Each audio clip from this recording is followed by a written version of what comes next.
Hey everyone, welcome to another episode of How to Win a Cash Cup. This series where we learn from one of the solo cash cup winners of the week. So grab something to take notes because applying these strategies will definitely help you improve your solo placements. Enjoy. For today's episode, we'll be taking a look at Reet, who won the solo cash cup on the NA West region. You guys probably know him for being one of the greatest fighters right now, especially for controller. He's even won a solo cash cup on the Asian servers with ridiculously high ping. So I figured, you know what, screw it. Let's go check an NA West cash cup and let's see how he won. So the main reason he did well was because he had 3 wins in his first 4 games. And then in his later games, he also had a couple of pretty good games. I mean, a 2nd place, 6 kills, 4th place, 6 kills. That's all really good stuff. Even a 7 kill game here, 19th. So overall, a combination of having some wins plus very consistent games. For his early game, Reet doesn't really land at a POI. He hasn't in the past couple of seasons, I believe. I mean, correct me if I'm wrong. But he always tends to land at kind of this low-key spot where sometimes people land, but in general, it's just a spot that's close to other POIs where other people might not land as quickly. What he does, however, here is that when he is contested, he basically decides on a couple things. Either he keeps on flying towards Flopper Island on the left here, or he does what he does in this game, which is he basically goes for this house. Now, you might have missed something there. I'm not sure if you saw it. It's kind of unlikely. It was very unclear to see. But if I move back just a tiny little bit, curious if you guys caught it. Let's see here. I'll even slow down. Do you guys see it? There's a llama right behind this hill. So what he does is he just loots up and he goes for the llama right away. Of course, though, the guy that contested him does push, and the main thing Reet does really well is he uses his advantage, right? Okay, so he doesn't have a shotgun. What is his advantage? Well, first of all, he's got lots of ammo. That's always cool. Second of all, he's got lots of heals, so, you know, gotta heal. But the most important thing is, well, he just got max mats. So what's he gonna do? He's going to make sure that he builds a lot, because he knows this guy, you know, he doesn't have any mats. He just came from up here. There's nothing there. So this guy's got like max of 10 builds or something. This next little sequence is super important. As you can see, Reet does not have a shotgun and he only has an SMG. But what is the best way to fight here if you only have an SMG? Well, you don't usually, I'd say, you know, just jump on the guy because you don't want to go for peek shots or anything like that because he's always going to out damage you with a shotgun. But what Reet does here really nicely is he opens up the angles for a short amount of time to shoot with his SMG, and then he closes the angles again to block shots for a while, and then he opens up an angle again. So basically he does this like kind of peekaboo strategy, and it's very common with shotguns, but it's nice to see it here with an SMG. So as you can see, first blocking with the floor, then blocking with a ramp, now editing the ramp, and then trying to finish the kill. But as I said earlier, he plays off his strengths. What does he have? He still has mats and heals, so why not use that a little bit? After he's healed up, he finally goes down to finish the kill. Something I've seen Reet do a lot is he'll try to take as much risk as possible as early as possible in the game. So what I mean with that is when he tries to go for fights, he does this early in the game. This is to make sure he doesn't waste time, and if he dies, but at least you haven't looted up for 15 minutes just to die in a mid-game fight. So he tries to go for Flopper Island, tries to see if he can spot the guy. Sadly, he doesn't. So as you see here, the other guy actually gets a jump on him. But he actually gets a shot back. The way Reet fights is kind of interesting. If you've watched him before, you can kind of tell that he rarely pulls out a shotgun while he's fighting. Basically, his entire objective is to box someone in a safe way, I have to add. He doesn't really expose himself trying to box someone. But he basically never pulls out a shotgun when he's fighting. So see here, he's basically constantly trying to box the guy. I'm not sure if I can recommend this playstyle because for this playstyle to work, you kind of need to box someone fairly quickly, because if you don't, you're going to burn through your mats. And that might work for some people, but I know for a fact that it won't work for others.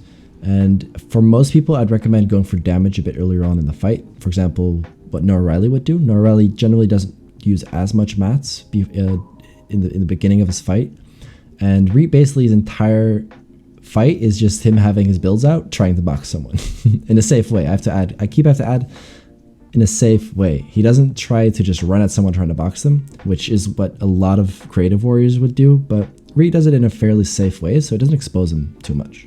This fight ends after his opponent tries to escape with the launch pad, and well, yeah, don't try to escape with the launch pad. This next fight he gets into is kind of hilarious because he basically just tags a guy once while he's flying, and then flies into his box and finishes off the kill that way.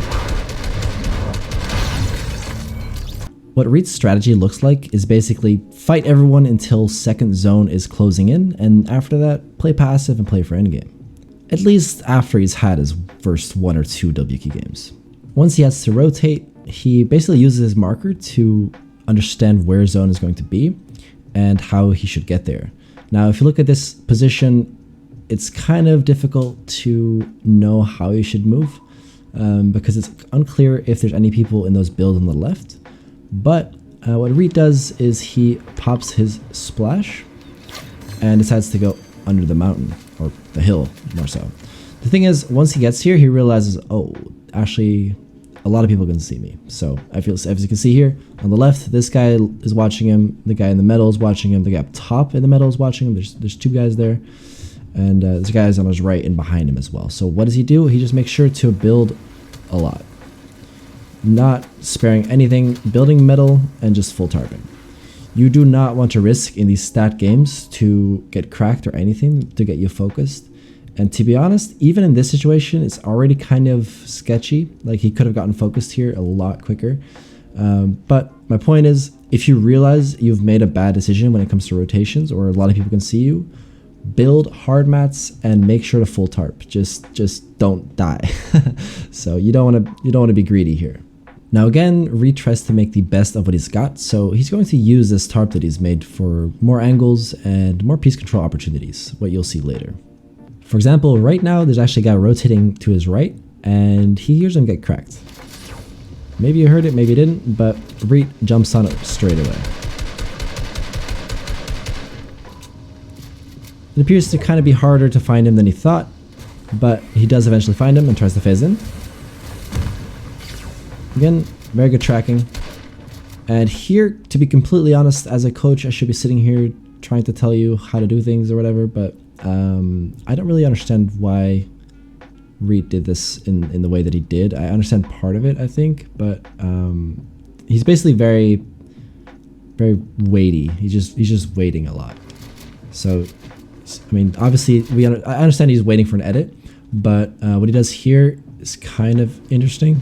He basically leaves, gets beaten himself. He could have been dead here for sure. And the guy that he's fighting is one shot, so I don't know why he wasn't just a little bit more aggressive. Maybe he was afraid of getting one pumped. He was only 150 shield, but I feel like usually he would just get in there.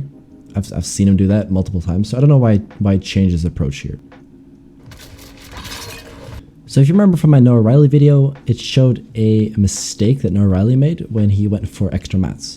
So Reet doesn't make that mistake. As you can see here, after the lag, starts the wood, now he's building brick, but wait, look at his brick. His brick is only at 350, and the guy just died, so there's going to be at least 50 metal on that little pile of mats.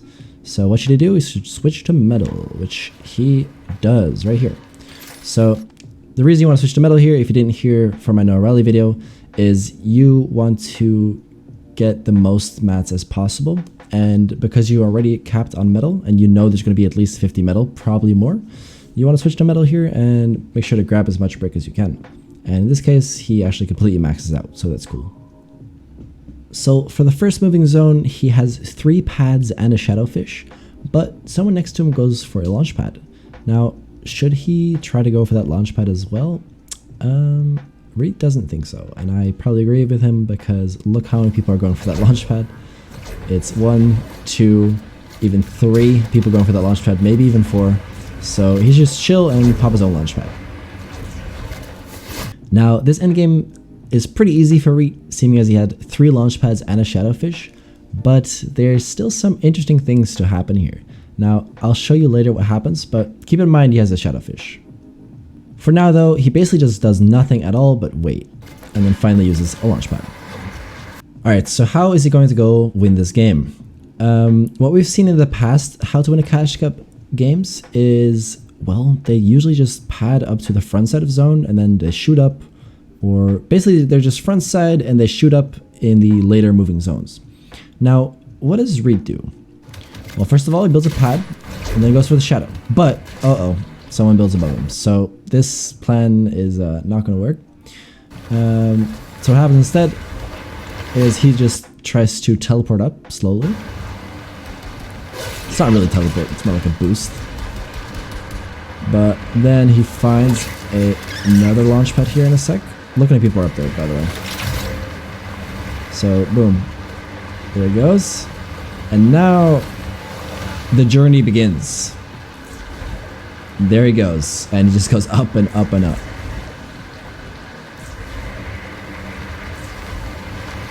Yep, he just keeps on going. And going. And when he runs out, the nice thing is, because he used a launch pad, he has his glider. Now this is very important because if you didn't use a launch pad to get up here, you will just fall and die. The way it works with the shadows is if you leave voluntarily, you will not take fall damage, but if you get taken out because of the timeout, then you will take fall damage and die. So that's good to know. But yeah, he pulls out his glider because he used the launch pad. And now he basically just vibes up here until there's a perfect moment to land on the guy on height. Because obviously the guy on height has no clue he's here because he went so high up. And now is a good moment because he has his back to him. He even drops down, but he still looks for the kill here.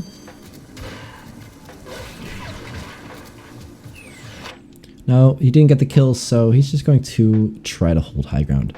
The rest of this game is mainly just him shooting down and holding height, although the ending is still kind of interesting, so we'll show that. So as Reet was going down layer by layer, there's this guy that actually takes high ground for him in the last couple seconds. Now, he just keeps his cool. It happens right here. He looks down, but uh-oh, there he is. He's got a pepper going on, and he loses high ground. Now, what do?